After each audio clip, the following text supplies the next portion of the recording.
Hi, Ted. My name is Amber, Hi, Amber. and I appreciate you letting me interview you today. You're welcome.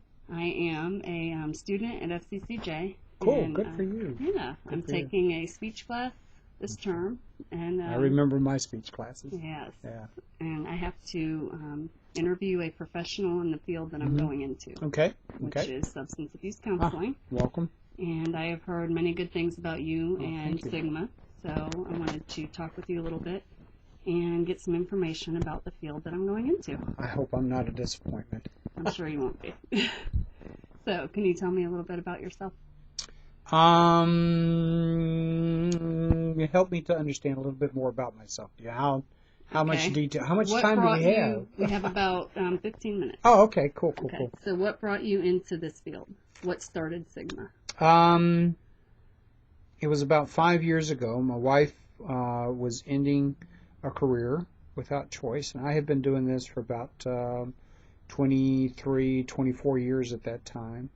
And we decided that we were going to spend the rest of our lives serving God, making a difference, helping people, and having fun. Okay. And this was the avenue, the vehicle that we felt was the best way that we could do that, to reach people who had problems with alcohol and drugs. Okay. Yeah. All right. So, how do you like working in this field? Over the last 28 years, I have tried several times to get out of it, Mm-hmm. and everything brings me right back. It's where I need to be and where I feel like I belong. Okay. So yeah, this is where I need to be at. Okay. And let's see. Do you see clients yourself? Oh yeah, Okay. all the time. Yeah. From not only substance abuse, but I'm also beginning to do some work with some dual diagnosis issues, Okay. some mental health kind of stuff, along with what's sometimes referred to as comorbid or dual diagnosed kind of stuff. Yeah. Okay. Very good. How profitable is this business? None. Not. None? Okay. None. In So fact, you're not in it for that. no. The No. the old saying is if you want to make money, you do not get into the alcohol and drug counseling field, Right. because by the time people need counseling, they don't have any money left to Mhm. pay for it. Right. And I don't believe it's appropriate. You know, I've actually worked with counselors that have told people, well, you got money to get your alcohol and drugs, you can Right. get out money. And I'm, Mhm. no, I don't want people doing illegal things to get Right. To out, pay for their yeah, bill. to pay for their treatment. Okay. But I do believe that it's important that people do pay for treatment, Mhm. because if you give it away, they have no value in it, because there's no value to it. Right. Right. So that's the reason why we charge. Okay. All right. What's your favorite part of this work?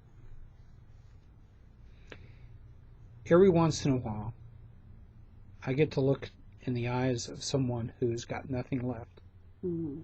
and then within a matter of weeks or days, sometimes months, their eyes begin to open up with hope. Okay. So that's the best part. To me, that is the most important part. Yes. Okay. And what is your least favorite part? Doing the paperwork. Paperwork? Okay. All right. I like doing the Okay. paperwork. Yeah. Okay. And let's see. That's the hard part. That's the hard part. Yeah, the yes. job's not done until the paperwork's done. Okay. What is the role of communication in this career? I believe that all communication problems are rooted in trust. Okay. And in this career field, trust is the most powerful tool Mhm. and relationship connector that I can imagine. If I trust you, I'll believe whatever you tell me. Right. If I don't trust you, I don't care how honest you are with me, it's not going to resonate. It's not going to make sense. Right. Yeah. So communication is absolutely necessary, but it has to be based in trust. Mhm. And that's one of the areas that most people with alcohol and drug problems begin to struggle with. Right. Right. By the time they end up in treatment, everybody hates what's going on, Mhm. and Right. there's no more love left, because everybody's hating everything. And we hate what the alcoholic does, we hate what the drugs do, we hate this, we hate that.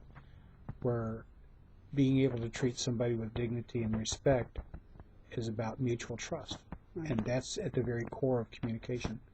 The other piece of it is all counseling skills are nothing more than real communication skills. Right. You know, things like empathy, concreteness, genuineness, immediacy, potency, authenticity, Right. active listening. All of those are just basic good communication skills, and it's at the very heart of what we do. Okay. Very good. Okay. Do you see people change a lot? Not as much as I would like. Mm. You know, the population that we work with, the DUI clients, most of them have two questions: how much and how long. Right. Not what have I got to do to never get another DUI. You know, Okay. so the one, you know, our tagline or our motto is helping people achieve their goals. Right. You know, that's at the very core of what we believe. But some people, their only goal is to get back into the life that they had before the DUI, Right. which means they're going to go back and get another DUI because that's what they were doing when they got their first DUI. Right. Yeah. Yeah, and they just, Okay. the old saying is, if you keep doing what you've always done, you're going to keep getting what you've always Mhm. got. Yep. I've And, heard that. And the opposite of that one is, if you want something you've never had, you're going to have to do something you've never done. Mm-hmm. And some people, believe it or not, have got more experience drinking and driving than they've got not drinking and driving. Right. Yeah. Okay. Yep. All right. What recommendation do you have as far as what I should be doing to prepare to come into this field with school, with experience? Are you sure you're ready for this one? Because it's one I tell everyone that I work with. I hope so. Let's hear it. It's about doing your own personal work, The hard stuff. the hard stuff. Yeah. That is at the Yeah. very core. You can't give away what you don't have. Right. And the only way you can gain experience is you have to have your own understanding. Mm. You know, it's one thing for me to talk about trust, but if I've never trusted, how can I talk to you about trusting? Right. That makes sense. So doing my own personal work. You know, I was doing some stuff with some folks last night, and we were talking about, you know, going back, if I was to draw a timeline from being born here and dying over here, at what point did I stop trusting? And then I've lived the rest of my life from there not trusting myself, you, or anyone else. If I don't go back and do that work, that my own personal healing, no matter how good I am at the skills, I've got nothing to give. Wow. Okay. And it will show up. Right. It will. It does show up. Okay. If you could do anything different, would you? Looking back on your career, and would you still do this if you could go back and change things? No, I'd still be doing this. You would? Okay.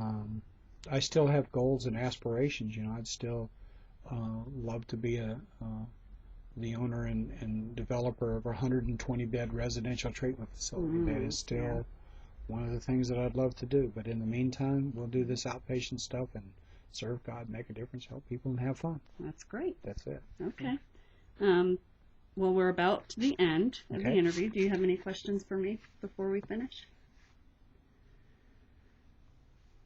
What has been your biggest challenge being a student counselor?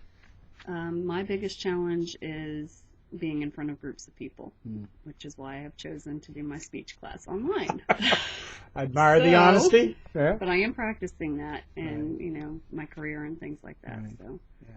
I'm hoping to get better with the anxiety. That's the main thing that I think is my biggest problem. Anxiety is an indication that something's going on. Yep, it is. So it's time to do my own work. It's perhaps. time. Yes. See what a good student you are? I know. Yeah, it's a good student.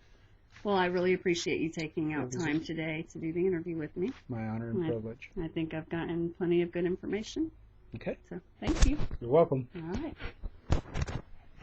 All right.